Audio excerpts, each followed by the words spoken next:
Today we're going to assemble a barnwood bed, and the first thing we want to do is get all our parts and see what we've got. I've got my headboard frame, my footboard frame, my bed panels over here. I've sorted them into two piles. I've got the actual reclaimed wood and some rough sawn pine. We're going to mix them in together. Go ahead and start setting the panels in the frame. Go reclaimed, rough sawn pine, kind of rotate them back and forth. So I'm going to see what we need to rip this last board to. It's like about 3 7/8. I'm going to go with the smallest measurement. So we'll go ahead and go over the table saw, take our panels and rip these down. Go ahead and drop my blade height about 1/4 inch above the thickness of the material I'm going to run through.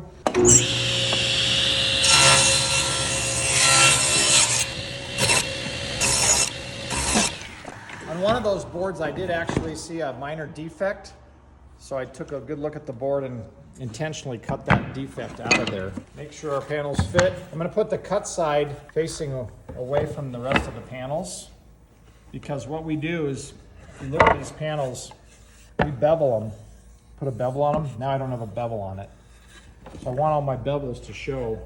So my cut side is going to be against my mullion here. I'll do the same for this one. Look at that, it fits. This one's a little tight. There we go.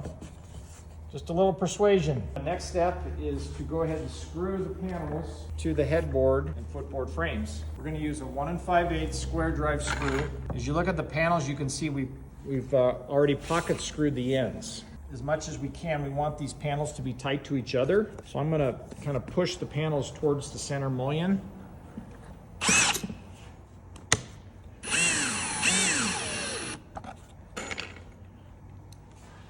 We can get that first one kind of tight, and the rest of them will be good.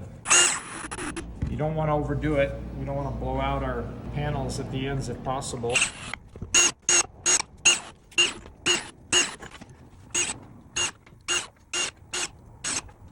So right now we're working from the back side of the headboard, so none of this is going to be seen. This will all be against the wall. Okay, so headboard's done. Onto the footboard.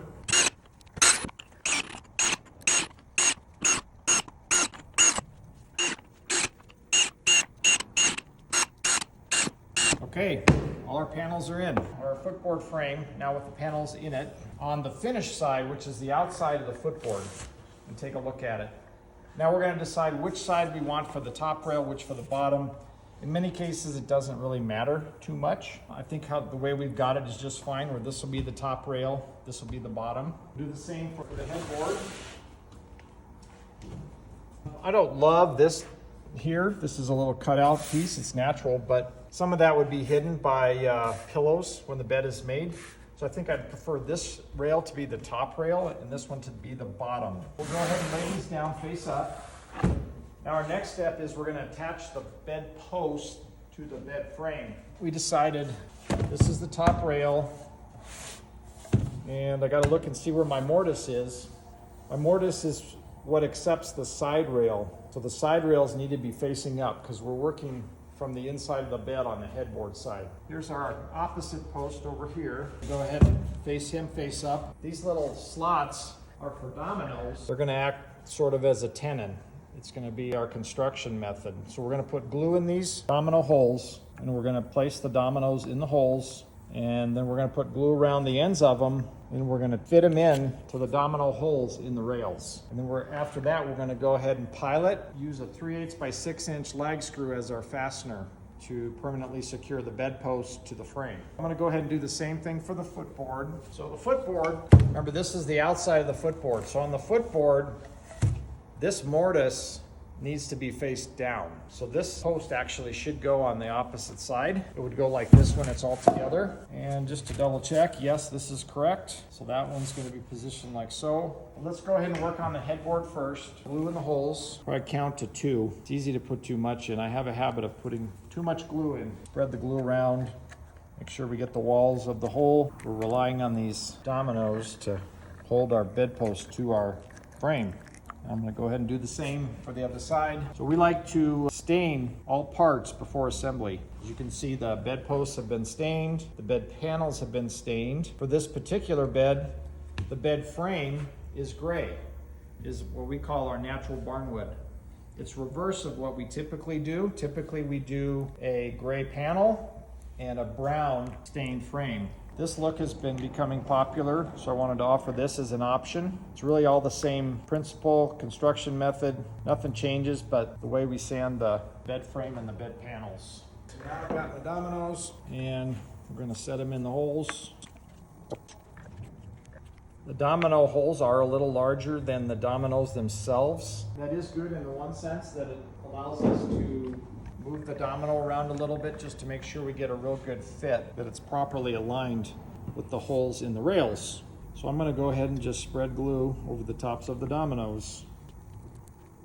The cleaner job I do now, the less mess I'm going to have on the back end to clean up. You want to put enough glue in to do the job, but it pays to be careful, extra careful about the way you apply your glue, because if you leave a mess, that could add a considerable amount of time to do the cleanup on it. Okay, I'll do the same to the other side.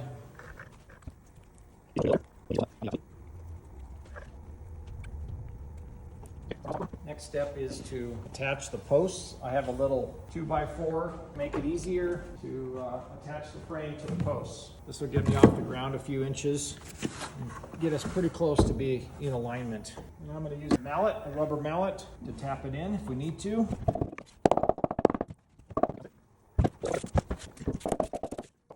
Posts are in, and go ahead and clamp them up. We want those to sit nice and tight. It is a little awkward, but it can be done. Just want to make sure we squeeze that frame nice and tight. I can even see just a little bit of the glue coming out. We'll have to go back and wipe that off. Next step is to take our 1/4 inch pilot bit, probably about 12 inches long, and we're going to pilot through into the frame. If I go about 4 to 6 inches, that should be sufficient.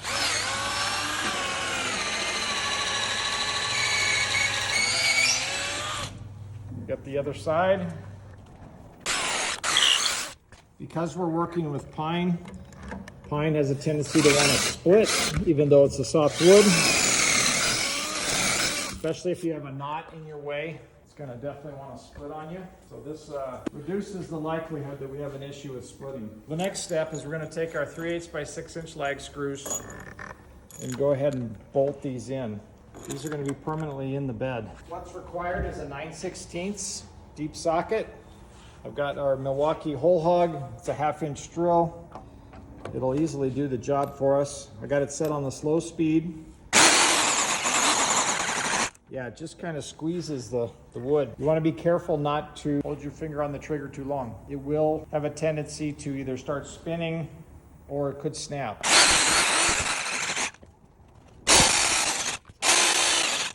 So we're going to let it sit in the clamps for at least an hour, and I'm going to go ahead and do the footboard, get it to the same stage.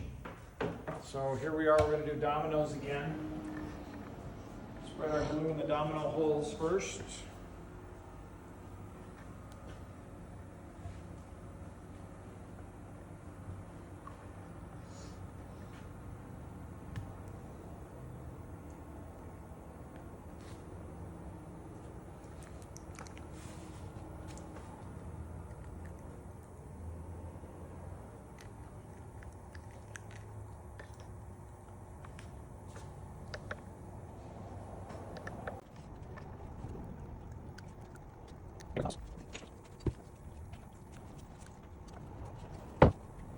The reason why I like to have the bed frames finished sides up is because if we do leak a little glue, it's going to do most of that leaking on the back side because of gravity. Because if we put this finished side down and say we have glue that leaks out, we may not even be aware of it.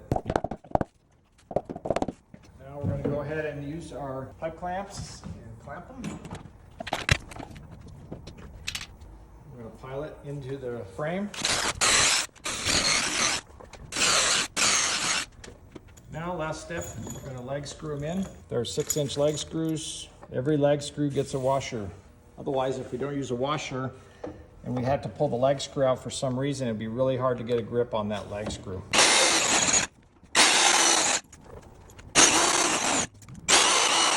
So now we're going to let the frame sit for an hour and a half, and then we'll come back and pull the clamps, and then we'll go through and follow the next step. We waited overnight, so the next step, we're going to stand up our headboard and our footboard. And we're going to attach the top caps.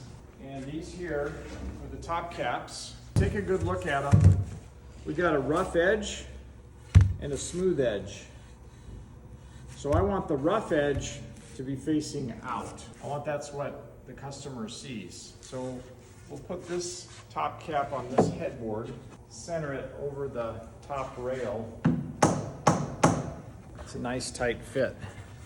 We also have our footboard top cap, same thing, we've got a rough edge, smooth edge.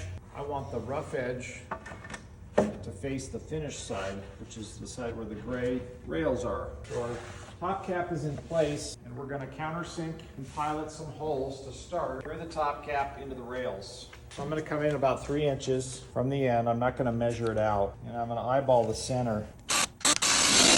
Then I'm going to go to the other end and do the same. I'm in about 3 inches or so.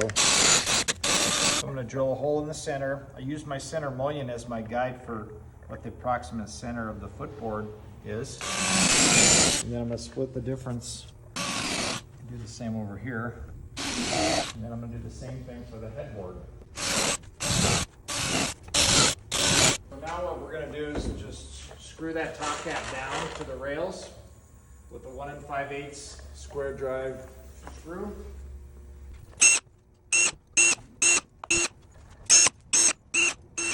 The top caps are screwed down. We'll blow these out a little bit. So now we need to plug our holes. It's a 3/8 hole. We're going to use a 3/8 plug, and I put the 3/8 plug cutter in the drill press. These plugs are not intended to be like a little detail. It's really intended just to hide the countersink hole. We're not trying to draw any attention to plugs. In some cases you do use plugs as a detail to draw attention to that specific thing, but in this case we're really just trying to fill holes. We had to use screws to fasten that top cap. So now I'm going to put a little glue in the holes. It's best to use a glue bottle with a fine tip. Unfortunately, the bottle I have, I'm going to need to switch. Having the proper tools makes a big difference. Something as simple and small as a glue bottle tip, the narrow opening, makes a big difference in terms of cleaning up a glue mess. I'm going to take my little plug and turn the grain the same direction as the grain on the top cap. Maybe it'll hide it a little more. So, like I said, we're not trying to draw attention to these plugs. They're just being used to fill a hole. Probably could have gone a little deeper with my countersink. You always need to countersink deep enough to make room for the screw and the plug.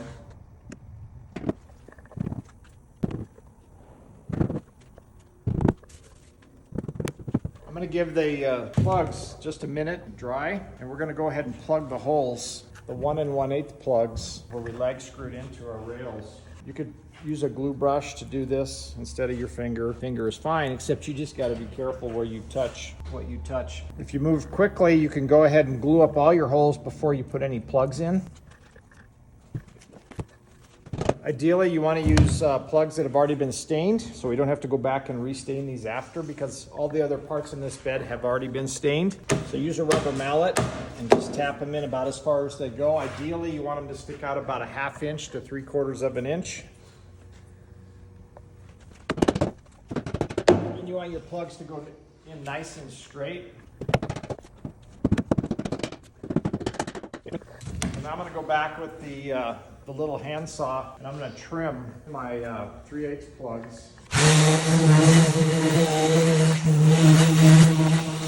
So two things I'm doing here. You can see I've got my hand kind of going across the plugs as I'm sanding them to make sure that they are flush. And then I also took the orbital sander over the entire top cap, because if I was just to go ahead and sand where the plugs were, we'd have these light spots when we go ahead and restain it. So now we're down to the last step, and that is to just go ahead and stain the top caps where I've just sanded, and then this headboard and footboard are finished and ready to go to the back room. The last step is to go ahead and stain over what we just have sanded, which is the top cap basically. In some cases, the inside of the panels will be unfinished, so you want to go ahead and hit those too. In this case, they are stained, so we don't need to go back and stain those. And we have to be very careful when we stain this because, as you can see, the bed panels rails are gray, so we can't get any stain. You want to be careful not to get any stain on the bed rails. So our staining is complete, and now the headboard and footboard are ready to go to the back room.